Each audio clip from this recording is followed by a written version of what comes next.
The cardboard box in Logan Carter's arms held almost nothing: a coffee mug, a phone charger, a single folder. He walked out through the front entrance of Harrison Global's headquarters, while laughter trailed behind him from the open office floor, sharp and unhurried, the kind people allow themselves when they are certain they have already won. Vanessa Brooks stood near the glass doors, arms crossed, wearing the quiet smile of someone who had just solved a problem. Logan stepped onto the front stairs, reached into his pocket, and pulled out his phone. He made one call. His voice was level, almost casual. "Fire every one of them." Within minutes, the building behind him began to collapse from the inside. Logan Carter had been back in the United States for less than 3 weeks when he walked into Harrison Global's downtown headquarters, carrying nothing but a leather messenger bag and a name that meant nothing to anyone in that building. That was exactly how he wanted it. He had spent the last several years working overseas, supply chain, consulting, operational restructuring, the kind of unglamorous work that required long hours and short expectations. He had learned more from that experience than from any boardroom meeting he had ever sat in. And when his father called to say the time had come, Logan did not ask for the chairman's office. He asked for a desk on the 14th floor and a standard employee badge with no special access.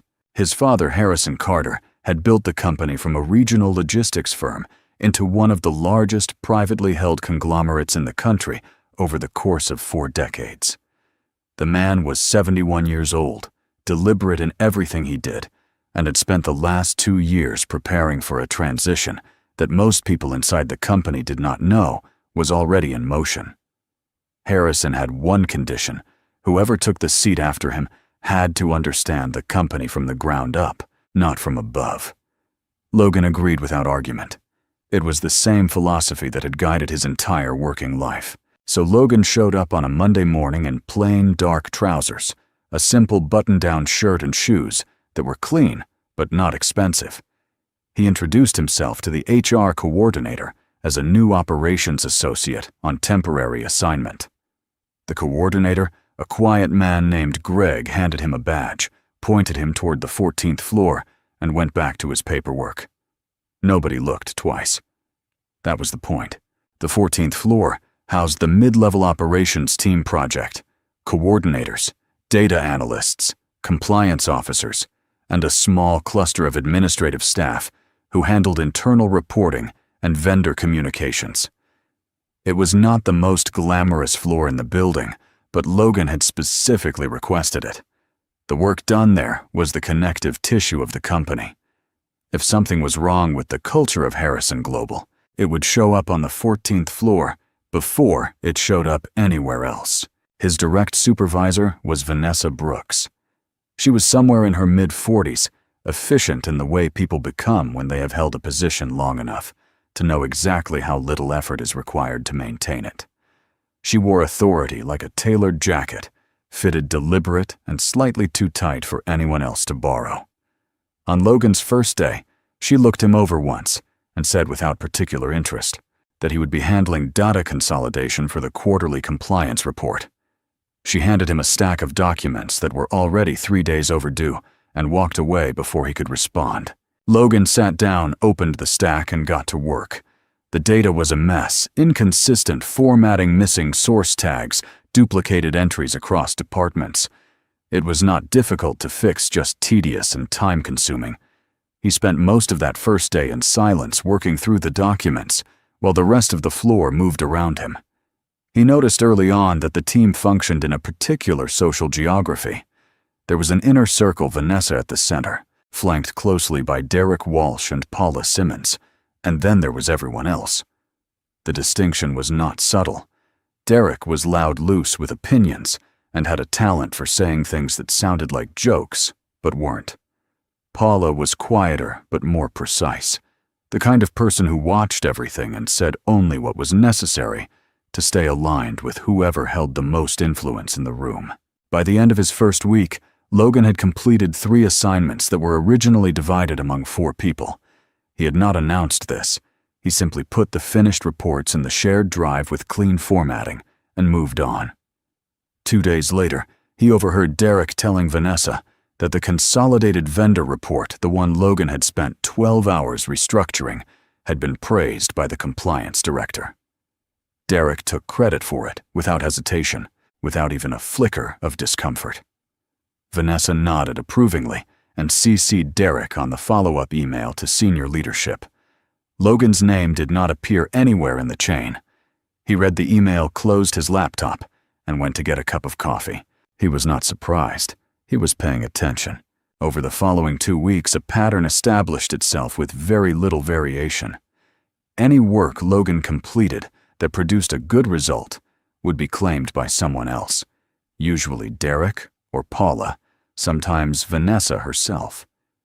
Any process that went wrong, a delayed response, a misrouted file, a miscommunication between departments would find its way to Logan's desk as his fault, regardless of whether he had been involved. The floor had a well-worn system for this. Errors needed a name attached to them before they reached Vanessa, and the name attached was almost always a person with the least standing to push back. Logan was that person, and he had chosen to remain that person for now. There were moments that were harder to absorb than others.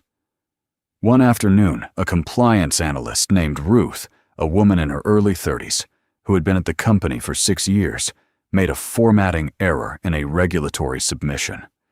The error was minor and easily corrected, but Vanessa called it out in the middle of the open floor in front of the entire team, her voice carrying enough edge to make sure everyone heard. Ruth sat very still, her face controlled, and said yes. She understood. She would correct it immediately. After Vanessa walked away, Ruth stared at her screen for a long moment without moving. Logan watched that moment and filed it away alongside everything else he had been collecting. What struck him was not the correction itself, but the way Ruth absorbed it, the practiced stillness of someone who had learned that any visible reaction would be used against her. There was also a quieter kind of cruelty that ran beneath the surface. Lunch plans that were made just loudly enough for Logan to hear, then finalized in a way that made clear he was not included. Questions directed at him in meetings that were designed not to gather information, but to expose gaps, phrased carefully publicly, so that any stumble became a data point in the running case against his competence. Requests that arrived at 4:50 in the afternoon for deliverables due by the following morning, never with enough context to complete them cleanly, always with enough ambiguity to assign blame if something went wrong. None of it rose to the level of a formal complaint on its own. That was the sophistication of it. Each incident could be explained away individually. Together, they formed something much more deliberate. Logan ran 5 miles most mornings before the sun came up. He had learned to use early hours for thinking, not just exercise. On those runs, he processed what he was seeing without the noise of the office around him. He had gone into this arrangement expecting to find the ordinary friction of corporate life, politics inefficiency, the occasional personality conflict. What he was finding instead was a managed ecosystem. The bullying on the 14th floor was not casual or disorganized. It was institutional. It had a structure, a hierarchy, and a shared understanding among its participants about what was permitted and what was protected. People lower in the hierarchy either participated or stayed silent, because silence was the only form of neutrality the environment allowed. He thought about his father's company, not as a chairman's son, but as someone who had spent years studying organizations and what made them function or fail. A company could have excellent products, strong financials, and a well-regarded brand, while rotting in the middle floor by floor team, by team one, silenced employee at a time. Harrison Global had been built on a different idea. His father had said more than once that a company's real value was not on the balance sheet, but in whether the people inside it trusted each other. Logan had understood that as a principle for most of his life. He was only now seeing what it looked like when the opposite was true. In his 3rd week, Vanessa assigned him to lead the documentation for a sensitive internal data audit. It was more responsibility than anything he had been given before, and he took it seriously. He built the tracking system from scratch coordinated with 3 separate departments, and had the initial framework ready 2 days ahead of schedule. He shared access with Vanessa and Derek, so the broader team could continue building on it while he completed the final sections. It was a reasonable and professional decision. He would come to understand later exactly how it was used against him. On a Thursday morning, Logan arrived at the office to find Derek and Paula already in Vanessa's glass-walled office. The blinds were drawn, which was unusual. HR Director Sandra Pruitt was also there, seated across from Vanessa, with a folder open in front of her. Logan had barely set down his bag when Sandra stepped out and asked him to come in. Her expression was the practiced neutrality of someone delivering information they did not write. Vanessa stood to the side, arms folded. Derek sat in the corner with the specific stillness of a person who already knows how a scene ends. Sandra told him that a significant volume of restricted client data had been accessed and extracted from the audit system over the past 48 hours. The activity had originated from the access credentials Logan had used to build the tracking framework. There was, she said, a clear audit trail. The company's position was that a serious breach of data security had occurred, and given the evidence, they could not in good conscience continue his employment. Logan asked if he could see the audit trail. Sandra looked at Vanessa. Vanessa said that the documentation was being held by the legal department, pending further review, and that it was not available to him at this time. Logan asked if there was a process for contesting the decision. Sandra said that, given the nature of the incident, the termination was immediate and final. She slid a single-page document across the desk and asked him to sign it, acknowledging receipt of the termination notice. Logan looked at the document for a moment, then signed it. He asked for a copy, which Sandra provided. He thanked her. He did not raise his voice. He did not look at Vanessa or Derek. He picked up his bag, walked back to his desk, and placed his coffee mug, his charger, and the one folder he kept there into the small cardboard box that Sandra had left beside his chair. The floor was very quiet. People were watching without appearing to watch. Logan carried the box to the elevator, rode it down to the lobby, and walked out through the front entrance into the afternoon light. He stood at the top of the entrance stairs. The glass doors behind him reflected the pale sky. He set the box down on the concrete railing, reached into his pocket, and pulled out his phone. He scrolled to a contact saved under a single initial and pressed call. The line connected on the second ring. Logan's voice was even unhurried entirely without anger. He said 3 sentences. The first was an instruction to contact the general counsel and convene the board within the hour. The second was a request to have the full digital record of the 14th floor, every email, every access log, every performance review for the past 4 years, placed under immediate legal hold. The third sentence was the one that would echo through every corridor of that building before the day was over. Fire every one of them.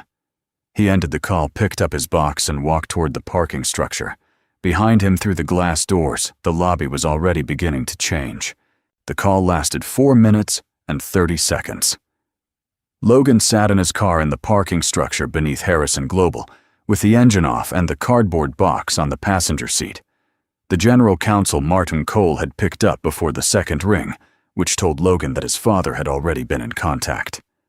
Martin was measured and professional, but there was an urgency in his voice that he did not fully conceal. Logan told him what he needed: the legal hold on all digital records going back 4 years the board convened within the hour, and a complete blackout on his identity until he gave the signal. Martin said he understood. Logan ended the call and sat in the quiet of the concrete structure for a moment, looking at nothing in particular. He was not angry. That surprised some people when they heard the story later, but it would not have surprised anyone who knew him well. Anger required surprise, and Logan had not been surprised by anything that happened on the 14th floor. He had been watching it build for 3 weeks. What he felt sitting in that car was something closer to clarity, the kind that arrives when a problem you have been studying finally reveals its full shape, and you understand exactly what it requires. He drove home, changed his shirt, and was back in the building 40 minutes later. This time he did not enter through the front lobby. He took the executive elevator from the private parking level, used the access code his father had given him on his first day back in the country, and rode it directly to the 32nd floor, where the boardroom and the executive offices occupied the entire western face of the building. The view from up there looked out over the city in a way that the 14th floor never did. Logan had always thought that was part of the problem. With how most companies were structured, the people at the top spent too much time looking outward and not enough time looking down at what was happening inside. Harrison Carter was already in the boardroom when Logan arrived. The old man was standing at the head of the long table, not seated, because Harrison Carter did not sit in meetings when he was agitated. He was dressed as always in a dark suit with no tie, his white hair trimmed close, his posture carrying the particular straightness of someone who had never entirely stopped being military in his bearing, even decades after the fact. He looked at his son when Logan walked in, and something in the set of his expression shifted, not quite relief, but something adjacent to it. Martin Cole was already there with 2 members of the legal team. 2 board members had dialed in remotely and appeared on the screen at the far end of the room. Sandra Pruitt, the HR director, who had delivered Logan's termination notice just hours earlier, had also been summoned.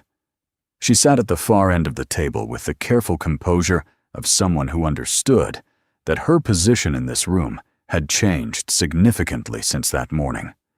Harrison did not open the meeting with pleasantries.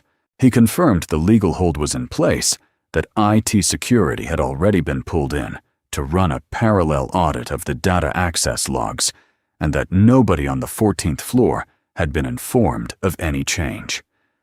The building continued to function exactly as it had 2 hours ago. The 14th floor believed they had won. Logan stood at the table and walked through the last 3 weeks without notes.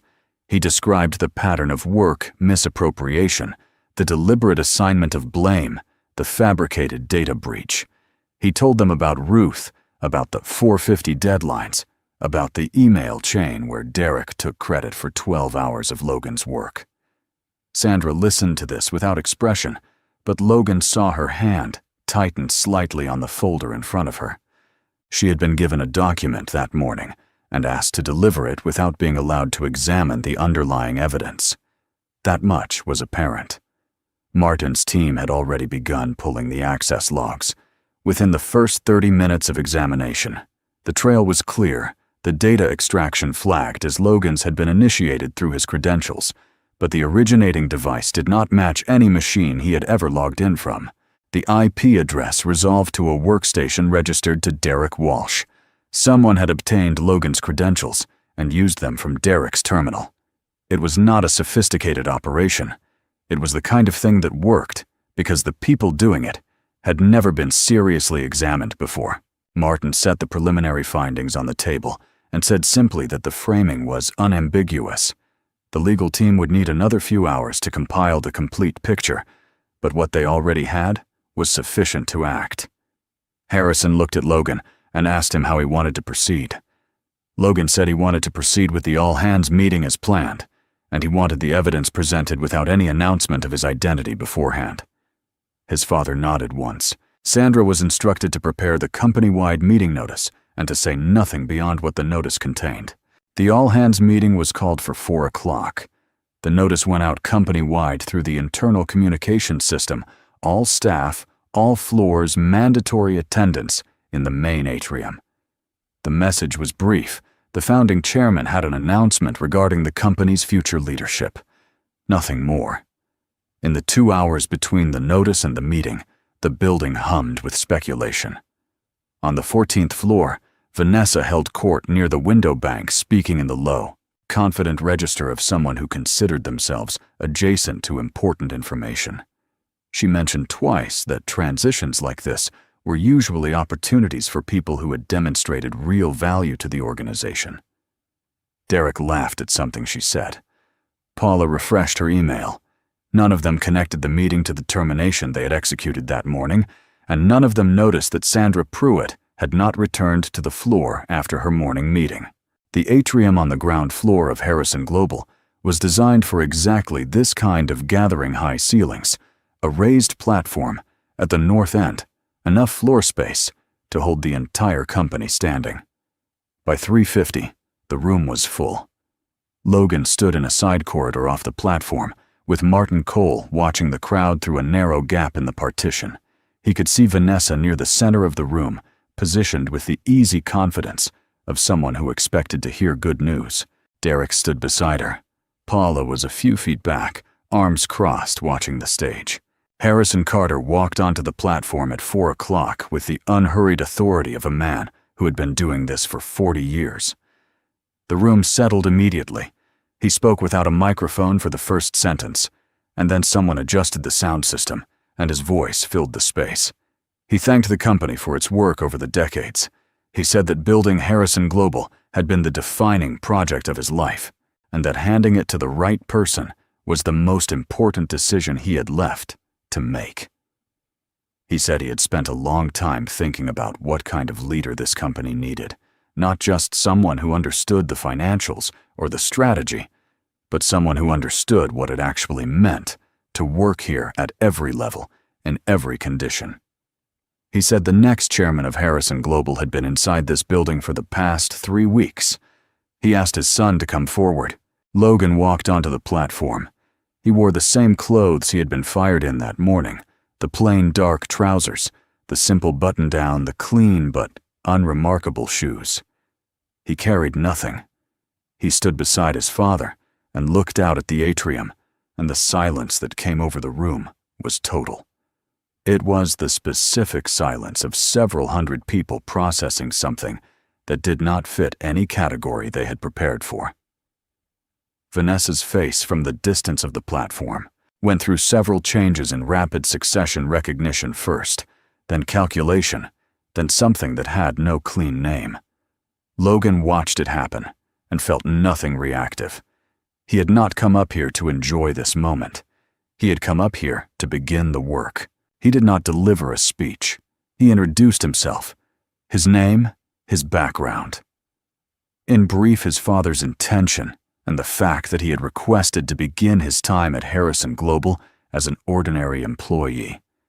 He said that decision had been the most instructive 3 weeks of his professional life. He said he had learned a great deal about the company, and that some of what he had learned required immediate attention. He thanked his father, stepped to the side, and asked Martin Cole to take the floor. Martin was precise and unhurried, in the way that lawyers become when they are presenting findings they are fully confident in. He explained that in connection with a personnel matter that had occurred earlier in the day, the legal department had initiated a review of records from the 14th floor operations team. He said the review had uncovered evidence of a fabricated data breach used to terminate an employee without cause, and that further examination of the records was already revealing a broader pattern of conduct that the company took very seriously. He said the review would be completed within 24 hours, and that all relevant personnel had been placed on administrative suspension, effective immediately pending outcome. He named no one from the platform. The notification to those individuals would be delivered directly. The atrium did not erupt. It went very still, in the way that spaces do when the thing being said is significant enough that people stop performing their reactions and simply absorb it. Logan stood on the platform and looked out at the room and thought about Ruth sitting at her desk with a controlled face absorbing a public humiliation that had nothing to do with her competence. He thought about the other people on that floor who had been enduring this for years, watching staying quiet, calculating what it would cost them to speak. He thought about what it meant that not one of them had felt safe enough to file a complaint that went anywhere. That was not a coincidence. That was by design. After the meeting ended and the atrium began to empty, Logan remained on the platform for a moment while the room cleared. One of the legal team members handed him a preliminary summary of the records already reviewed. He read through it, standing there, with the noise of the departing crowd still moving around him. The document was 12 pages. He read all of it. What the record showed was worse than what he had personally observed. The manipulation of performance evaluations went back 4 years. There were documented instances of Vanessa approving negative reviews for employees who had filed informal complaints about the team's working environment. 2 of those employees had subsequently left the company. 1 had accepted a settlement. The credit stealing was systematic project attribution, had been rerouted through the team's internal reporting in ways that were deliberate and consistent.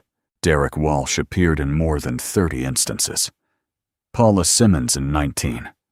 Vanessa Brooks was present in all of it, in one form or another, either directly or as the approving authority. Logan handed the summary back to the legal team member and asked how long the full audit would take. The answer was 12 to 16 hours for the complete documentation. Logan said he would be in at 6 the following morning. He walked off the platform through the now empty atrium and into the corridor that led to the executive elevator. The building around him was quiet in a different way than it had been that morning. This quiet had weight to it. He rode the elevator up alone. The day had begun with him carrying a cardboard box out through the front entrance, and it was ending with him returning to a floor he had never officially occupied. The circumstances had reversed completely, but Logan did not feel the satisfaction that a reversal was supposed to produce. What he felt instead was the particular gravity of a decision that had not yet been made, one that would determine more than any announcement or audit finding what kind of leader he was actually going to be. Tomorrow morning, he would have to look at the full record and determine exactly what justice looked like, not for himself, but for every person on that floor who had spent years making themselves small enough to survive. That was the decision that would define his chairmanship before it had properly begun. Logan was at his desk on the 32nd floor by 5:55 the following morning. The city outside the windows was still gray, the early light not yet strong enough to define the skyline. Martin Cole arrived at 6:10 with the completed audit in a bound folder and a second copy on a secure drive. He set both on the desk without ceremony and took the chair across from Logan. They worked through the findings together for the next 2 hours, Martin walking through each section while Logan read and asked questions. The full picture was more organized than Logan had expected and more damaging. The audit covered 4 years of records, the same 4 years that had been placed under legal hold the previous afternoon. In that time, the group operating under Vanessa Brooks had suppressed the advancement of at least 11 employees through manipulated evaluation scores. 3 of those employees had filed informal complaints through internal channels. All 3 complaints had been routed, whether by design or by the structural failure of the reporting system, back to Vanessa's level, where they were documented as resolved without any meaningful investigation. 1 employee had left the company after receiving a sudden and poorly substantiated negative review that appeared in their file within 2 weeks of raising a concern. Another had been quietly transferred to a different floor after what the records described only as a personnel discussion. The third had accepted a confidential settlement. None of the 3 had been contacted by the company since. Sandra Pruitt's name appeared in 2 of the 3 complaint files as the HR contact, a detail that Logan noted without comment and set aside for a separate conversation. Beyond the individual cases, the data showed a consistent pattern in how project work was documented and attributed. Logan had witnessed the beginning of this process in his 3 weeks on the floor, the rerouting of credit, the selective inclusion of names in communications to senior leadership. The records confirmed it had been deliberate and sustained. Derek Walsh's name appeared in favorable project summaries at a rate that bore no relationship to his documented contributions. Paula Simmons had served in effect as the administrative mechanism of the scheme, managing the internal paperwork in ways that made the misattribution difficult to trace without the kind of systematic review that had never previously been conducted. Vanessa sat above all of it, approving, authorizing, occasionally directing. Her fingerprints were not always on the surface, but they were in the structure. Logan closed the folder and looked at the window for a moment. Then he asked Martin what the legal exposure looked like if the company chose not to act decisively. Martin said it was significant, and growing the settled employee alone represented a liability that could be reopened if it became known that the company had evidence of systemic misconduct and elected to manage it quietly. The two employees who had left after filing complaints were potentially in the same category. Logan said that was not the direction he was considering. Martin said he understood. The decision Logan had been turning over since the previous evening was not whether to act. That was already settled. The question was scope. Firing Vanessa Derrick and Paula was straightforward. The evidence against them was specific and documented. But the audit had also identified 4 other members of the team who had participated in the pattern at varying levels of involvement. Some actively, some through deliberate silence that had protected the scheme rather than disrupted it. Logan had read each of their files individually the night before, sitting at his desk well past midnight, with the preliminary summary spread across the table. 2 of those 4 had themselves been targets of Vanessa's team in earlier years, before apparently finding it easier to align with the structure than to resist it. That history did not absolve them, but it complicated the question of what accountability looked like when the environment itself had been designed to make integrity costly. He also considered Sandra Pruitt carefully. Her role in the complaint filings was a matter of record. Whether she had actively suppressed those complaints or had simply failed to escalate them was a distinction the audit could document, but not fully resolve. Logan decided that Sandra would remain in her position under a formal review process, with the understanding that the outcome of that review would determine her future at the company. It was a harder line to draw than the others, but it was the right one. Acting on incomplete evidence in either direction would set the wrong precedent for how decisions were made under his leadership. He spent another hour with the files before calling Martin back in. He told Martin that the terminations would cover Vanessa Brooks, Derek Walsh, Paula Simmons, and the 4 additional team members whose participation was documented in the audit. He said the language of the termination notices would be specific. Each person would receive documentation identifying the precise conduct that led to the decision, not a generic separation notice. He said the 2 former employees who had filed complaints and left the company would be contacted directly by the legal team within the week, and that the company would make them whole. The employee who had accepted a settlement would be contacted as well. Logan said he wanted that process handled with care, not speed. The goal was to make it right, not to close it quickly. Martin made notes and did not ask unnecessary questions. Before he left, he confirmed that the administrative suspension notices had been delivered to all 7 individuals the previous evening. Logan nodded and said he wanted the formal terminations processed by end of business that day. By 9 o'clock, the building had begun to fill. Logan rode the elevator down to the 14th floor for the first time since his termination the morning before. He had not announced the visit. He walked off the elevator and stood for a moment in the open area near the entrance to the floor, looking at the space, the rows of desks, the glass-walled offices along the far wall, the window bank, where Vanessa had stood the day before, speaking in the low, confident register of someone who believed the future was organized in her favor. The desks belonging to Vanessa Derrick and Paula were empty and would remain so. The rest of the floor was at half capacity. People had arrived, but were not working, not really. They were waiting. Logan walked to the center of the floor and asked if everyone could gather. It took less than a minute. The remaining members of the team arranged themselves in a loose semicircle, some standing, some pulling chairs, all of them watching him with the careful attention of people who had learned that expressions were not free. Logan did not stand behind anything, no podium, no desk. He stood in the open space of the floor and spoke at a normal volume, which was enough for everyone to hear. He said he wanted to be direct about what had happened and what was going to happen. He told them that the audit was complete, that the termination decisions had been made, and that those decisions were final.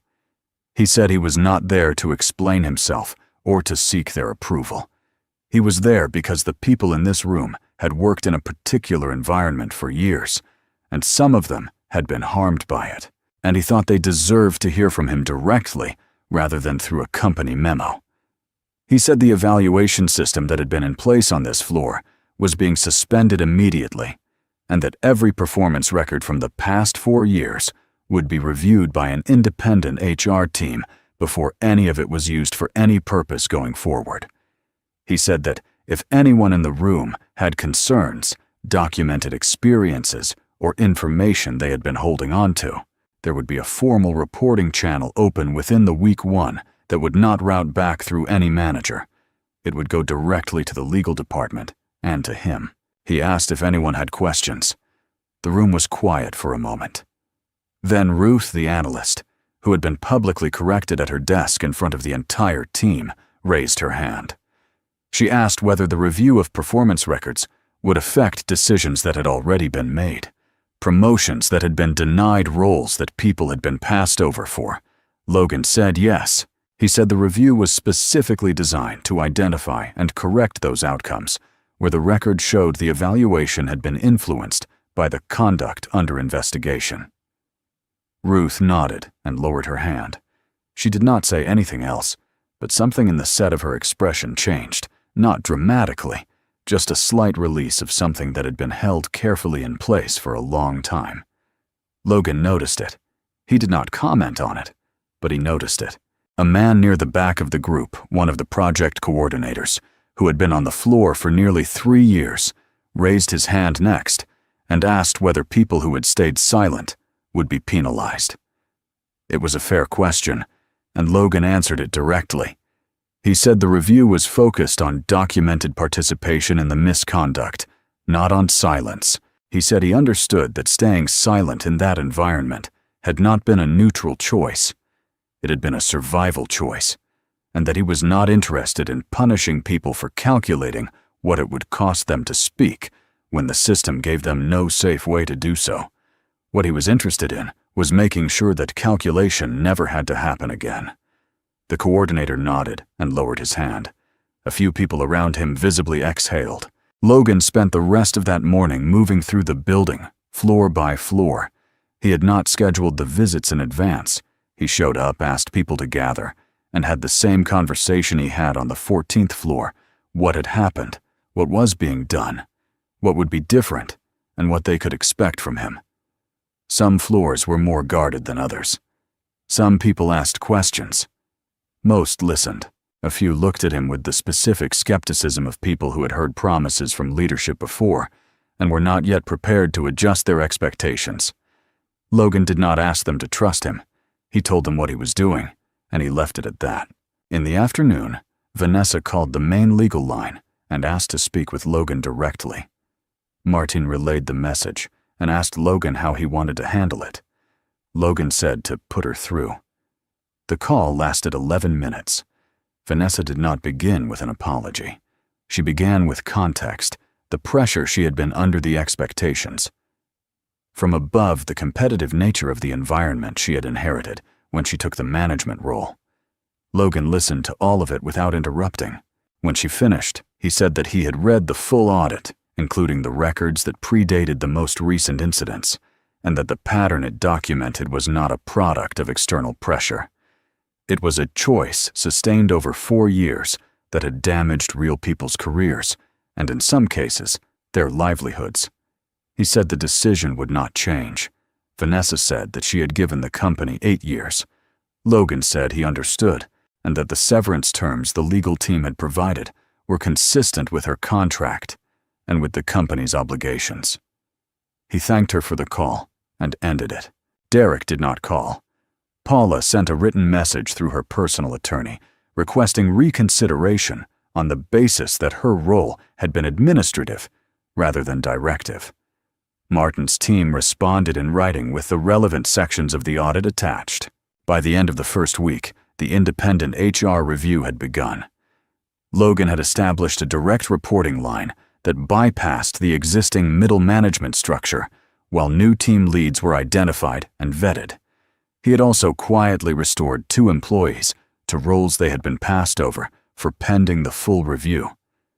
Neither of them had been told the complete reason, only that the company had reevaluated the decision and wanted to discuss a different path forward. Both agreed to meet. Both accepted. Harrison Carter came to the office on Friday afternoon. He did not come for any scheduled purpose. He came. Logan understood simply to be present. The old man walked the building with his son for about an hour, moving floor by floor, asking questions, and listening to the answers, not offering guidance unless it was requested. At the end of the walk, they stood together near the window on the 32nd floor, looking out at the city in the late afternoon light. Harrison said that he had spent 4 decades building something and had been afraid, in the last few years, that it had begun to come apart in ways he could not fully see from where he sat. Logan said he understood that now. Harrison said he did not doubt that Logan would handle it correctly. Logan said he wasn't certain of that, but he intended to stay close to the floor, to keep looking at what was actually happening, not just at what the report said was happening. Harrison nodded slowly. That was, he said, exactly the right instinct. It had always been the right instinct. He had simply stopped trusting it in himself when the company grew large enough that looking down became uncomfortable. The cardboard box that Logan had carried out through the front entrance 2 weeks earlier was still in the back seat of his car. He had not thought to bring it upstairs in the days since. One evening after the building had emptied, and the only light left on the 32nd floor was the one above his desk, he went down to the parking level and brought it up. He set it on the corner of his desk and opened it. The coffee mug he put on the windowsill, the phone charger he plugged in, the folder he filed in the cabinet beside the desk.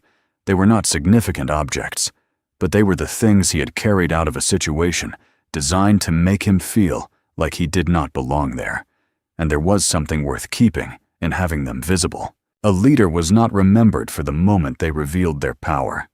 They were remembered for what they chose to do with it, who they protected, who they made whole, and what kind of place they left behind for the people who would still be there long after the names on the termination notices had faded from memory. Logan understood that now, in a way he had not fully understood, before he walked through that front entrance in plain clothes and asked for a desk on the 14th floor. The work had just begun. But it had begun honestly, and that was the only foundation that had ever held anything of real value together.